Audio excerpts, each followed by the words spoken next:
ओम भगवते कुरुकुरु यही मंत्र को 3 थर पढ़िबा मात्रे ग्यारंटी देउची सुंदरी रु सुंदरी झियो पटिजिब।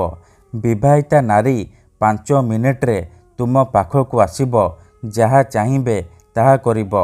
केवल आपण को ओम भगवते कुरुकुरु यही मंत्र को 3 थर पढ़िबार अछि, तापर देखिबे चमत्कार।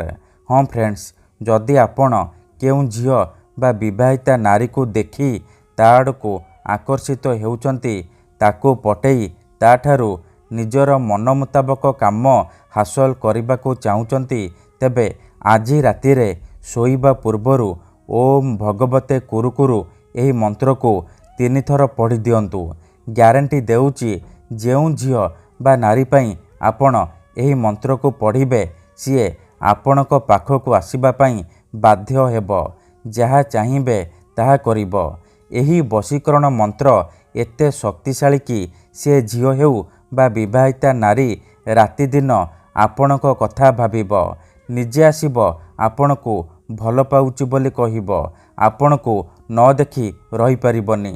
नमस्कार फ्रेंड्स, ओडिया फंडा चैनल को आपण मानकु स्वागत। आजिर एही भिडियोटी रे मु आपणको एमिति एक महाशक्तिशाली वशीकरण मंत्र शिखेबी। यही मंत्र को 3 थर पढ़िबार अछि, तापर देखिबे जेउ झियो आपण को भाव देउ नथिला, अणदेखा करुथिला, से झियो किपरि निजे आसी आपणक सहित कथा हबो।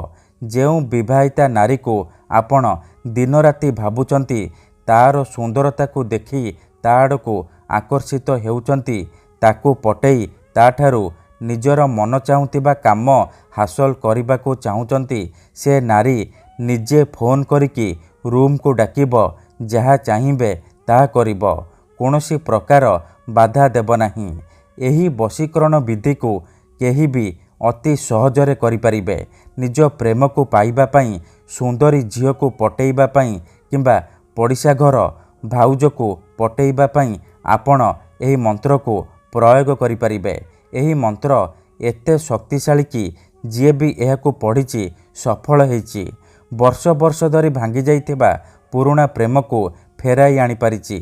सासु नणंद दियर भाउज काहाको भी निज बसरे करी ताठारू निजर मन मुताबक काम हासिल करि पारिछि।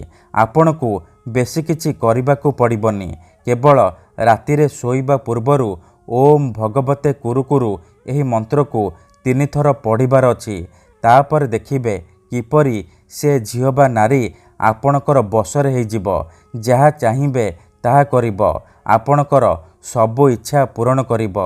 जदि केउ झियो आपण को धोखा देइछि, छाड़ी पळेइछि, आपणक नंबर ब्लॉक करि देइछि, आपणक सहित कथा हेउनी, अन्य काहा सहित कथा हेउछि, अन्य काहाको भल पाउछि, आउ आपण से झियो को फेरी पाइबा को चाहूँगी, तेबे राति रे शोइबा पूर्वरु यही मंत्र को 3 थर पढ़िकी देखंतु। से झियो जेते दूर रे थिले मध्य राति दिन आपणक कथा भाबिब, निजे आसीब आपणकर पाद तले पड़िब, आपणको भल पाउची बोली कहिब। एही वशीकरण को प्रयोग करी हजार हजार लोक माने लाभवान हेइचंती। तेणु आपण भी मो कथा मानी मात्र गोटिए थर करिकी देखंतु। ग्यारंटी देउची जेउ झियो बा नारी उपरे एही वशीकरण को प्रयोग करिदेबे, सीए आपणकर बसरे हेजिब, जहा चाहिए ताहा करिब, कोनोसी प्रकार बाधा देब नाही। एही वशीकरण विधि को आपण किपरि करिबे, केमिति करिबे, एहार प्रयोग विधि कौन मु आपणको शिखेइबी। संपूर्ण प्रयोग विधि ठीक भाबरे शिखेइबी। जानिबा पई मोर आपण मानकु अनुरोध कि आपण भिडियोटी को पूरा ध्यान सहित शेष पर्यंत देखिबे। अधारू छाड़िकी पळेइले आपण किछि भी बुझी पारिबेनी। परे आपण कहिबे गुरुजी आपणकर मंत्र काम करूनी। देखंतु, जेउपरि आपण भगवान को मानुचंती, भगवान को उपरे विश्वास रखिचंती, निजर सबु दुख कष्ट असुविधा भगवान को जणाउचंती, जदि से असुविधार समाधान न ହେଲା तार माने नुहे कि भगवान नाहांती। सेहीपरि तंत्र मंत्र वशीकरण हुए, किंतु यह आपन को सिद्ध करने को पड़िब। प्रयोग विधि को ଠିକ୍ ଭାବରେ କରିବାକୁ ପଡ଼ିବ। ମୁଁ ଆପଣଙ୍କୁ ଯେମିତି ଶିଖେଇବି ଆପଣଙ୍କୁ ଠିକ୍ ସେହିପରି କରିବାକୁ ପଡ଼ିବ। ତେବେ ଯାଇ ମୁଁ ଆପଣଙ୍କୁ ଗ୍ୟାରେଣ୍ଟି ଦେଉଛି ଆପଣ ଯାହାକୁ ଚାହିଁବେ ତାକୁ ମୁହୂର୍ତ୍ତକ ଭିତରେ ପଟେଇ ପାରିବେ। ସୁନ୍ଦରୀ ଝିଅକୁ ପଟେଇ ପାରିବେ। ପଡ଼ିଶା ଘର ସୁନ୍ଦରୀ ଭାଉଜକୁ ପଟେଇ ତାଠାରୁ କିଛି ବି କାମ ହାସଲ କରିପାରିବେ। ତେଣୁ ମୋର ଆପଣମାନଙ୍କୁ ଅନୁରୋଧ କି ମନରେ କୌଣସି ଖରାପ ଉଦ୍ଦେଶ୍ୟ କିମ୍ବା କୌଣସି ଖରାପ କାମ ପାଇଁ ଆପଣ ଏହି ବଶୀକରଣ ମନ୍ତ୍ରକୁ ପ୍ରୟୋଗ କରିବେନି। କାହିଁକି ନା ଏହାର କୌଣସି ପ୍ରକାର କାଟ ନାହିଁ। ମାତ୍ର ଥରେ ଯେଉଁ ଝିଅ ବା ନାରୀ ଉପରେ ଆପଣ ଏହି ମନ୍ତ୍ରକୁ ପଢ଼ିଦେବେ ସିଏ ଆପଣଙ୍କ ଆଡ଼କୁ ଆକର୍ଷିତ ହେବାକୁ ଲାଗିବ। ଆପଣଙ୍କୁ ନ ଦେଖି ରହିପାରିବନି। କେବଳ ଆପଣଙ୍କୁ ଶୋଇବା ପୂର୍ବରୁ ଓମ୍ ଭଗବତେ କୁରୁକୁରୁ ଏହି ମନ୍ତ୍ରକୁ 3 ଥର ପଢ଼ିବାର ଅଛି। ତାପରେ ଦେଖିବେ ଚମତ୍କାର। ଠିକ୍ ଅଛି। କିପରି ଆପଣ ମନ୍ତ୍ରକୁ ପଢ଼ିବେ, କେମିତି ପଢ଼ିବେ ମୁଁ ଆପଣଙ୍କୁ ଶିଖେଇବି। ଜାଣିବା ପାଇଁ ଭିଡ଼ିଓଟିକୁ ପୁରା ଧ୍ୟାନ ସହିତ ଶେଷ ପର୍ଯ୍ୟନ୍ତ ଦେଖିବେ। ବିଧିଟି ଜାଣିବା ପୂର୍ବରୁ କିଛି ବିଶେଷ କଥା ଜାଣି ରଖନ୍ତୁ। ବଶୀକରଣ କ'ଣ ପାଇଁ କରାଯାଏ?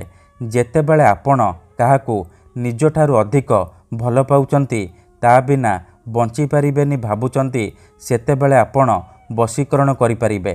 ଯଦି କେଉଁ ଲୋକ ବିନା କାରଣରେ ଆପଣଙ୍କୁ ହଇରାଣ କରୁଛି, ଆପଣଙ୍କର ଘର ପରିବାର ଉପରେ ଖରାପ ନଜର ପକାଉଛି, ଆଉ ଆପଣ ଚାହିଁକି ବି ତା'ର କିଛି କରିପାରୁନାହାନ୍ତି, ସେତେବେଳେ ଆପଣ ବଶୀକରଣ କରିପାରିବେ।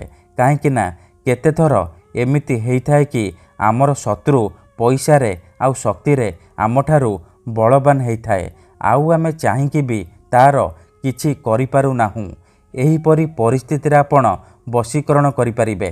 ଶତ୍ରୁକୁ ହାତ ମୁଠାରେ ରଖିପାରିବେ। ଝିଅ ପଟେଇ ପାରିବେ। ଏଥିପାଇଁ ଆଜିର ଏହି ଭିଡ଼ିଓଟିରେ ମୁଁ ଆପଣଙ୍କ ପାଇଁ ଆମର ତନ୍ତ୍ରଶାସ୍ତ୍ରରୁ ଏମିତି ଏକ ମହାଶକ୍ତିଶାଳୀ ବଶୀକରଣ ନେଇ ଆସିଛି। ଯଦି ଆପଣ ଏହାକୁ ଠିକ୍ ଭାବରେ କରିଦେଲେ, ମୁଁ ଆପଣଙ୍କୁ ଯେମିତି ଶିଖେଇବି ଆପଣ ଠିକ୍ ସେହିପରି କରିଦେଲେ, ତେବେ ମୁଁ ଆପଣଙ୍କୁ ଗ୍ୟାରେଣ୍ଟି ଦେଉଛି ଆପଣ ଯାହାକୁ ଚାହିଁବେ ତାକୁ ପଟେଇ ପାରିବେ। କେଉଁ ବି କୁଆଁରୀ ଝିଅ ବା ବିବାହିତା ନାରୀଠାରୁ ନିଜର ମନ ମୁତାବକ କାମ ହାସଲ କରିପାରିବେ। ଠିକ୍ ଅଛି। ବିଧିଟି ଜାଣିବା ପୂର୍ବରୁ ମୋର ଆପଣମାନଙ୍କୁ ଅନୁରୋଧ କି ଯଦି ଆପଣ ଆମ ଚ୍ୟାନେଲକୁ ନୂଆ ଆସିଛନ୍ତି, ତେବେ ଦୟାକରି ଚ୍ୟାନେଲକୁ ସବସ୍କ୍ରାଇବ୍ କରି ପାଖରେ ଥିବା ବେଲ୍ ଆଇକନ୍କୁ ମଧ୍ୟ ଦବାଇ ଦିଅନ୍ତୁ। ଯାହାଦ୍ୱାରା ଆମେ ଯେଉଁ ବି ଭିଡ଼ିଓ ଅପଲୋଡ଼ କରିବୁ ସର୍ବପ୍ରଥମେ ଆପଣ ଦେଖିପାରିବେ ଆଉ ତା'ର ଲାଭ ପାଇପାରିବେ। ମନେ ରଖନ୍ତୁ, ଏହି ବଶୀକରଣ ବିଧିକୁ ଆପଣ କେବଳ ମଙ୍ଗଳବାର, ଗୁରୁବାର ଆଉ ଶନିବାର ଦିନ କରିପାରିବେ। ରାତିରେ ଶୋଇବା ପୂର୍ବରୁ କରିବେ। ଯେଉଁ ଝିଅ ବା ନାରୀକୁ ଆପଣ ବଶରେ କରିବାକୁ ଚାହୁଁଛନ୍ତି, ତାକୁ ମନରେ ଭାବିକି ଆପଣ ଏହି ବଶୀକରଣକୁ ଆରମ୍ଭ କରିବେ। ବିଧିଟି କରିବା ପୂର୍ବରୁ ଭଲ ଭାବରେ ହାତ, ଗୋଡ଼, ମୁହଁ ଧୋଇକି ସଫା ବସ୍ତ୍ର ପିନ୍ଧିକି ଆପଣ ନିଜ ବିଛଣାରେ ବସିକି ଏହି ବଶୀକରଣକୁ ଆରମ୍ଭ କରିବେ। ପ୍ରଥମେ ଆପଣ କ'ଣ କରିବେ, ହାତ ଗୋଡ଼ ଧୋଇକି ନିଜ ବିଛଣା ଉପରେ ବସି ପଡ଼ିବେ। ତାପରେ ଆଖି ବନ୍ଦ କରିକି ସେଇ ଝିଅ ବା ନାରୀକୁ ମନେ ମନେ ଭାବିବେ। ତା'ର ମୁହଁକୁ ନିଜ ମନରେ ଭାବିବେ। ତାପରେ 5 ଥର ତା'ର ନାମ କହିବେ। ତାପରେ ଓମ୍ ଭଗବତେ କୁରୁକୁରୁ, ଓମ୍ ଭଗବତେ କୁରୁକୁରୁ, ଓମ୍ ଭଗବତେ କୁରୁକୁରୁ ଏହି 3ଟି ଶବ୍ଦକୁ ଏହିପରି 3 ଥର ପଢ଼ିଦେବେ। ପ୍ରଥମେ ଆପଣ ଝିଅର ନାମ 5 ଥର କହିବେ। ତାପରେ ଓମ୍ ଭଗବତେ କୁରୁକୁରୁ ଏହି ମନ୍ତ୍ରକୁ 3 ଥର ପଢ଼ିବେ। ଏତିକି କରିସାରିବା ପରେ ଆପଣ ଶୋଇପଡ଼ିବେ। ରାତି ସାରା ସେ ଝିଅ ବା ନାରୀ ଉପରେ ପ୍ରଭାବ ପଡ଼ିବା ଆରମ୍ଭ ହୋଇଯିବ। ସିଏ ଆପଣଙ୍କ ଆଡ଼କୁ ଆକର୍ଷିତ ହେବାକୁ ଲାଗିବ। ଧନ୍ୟବାଦ।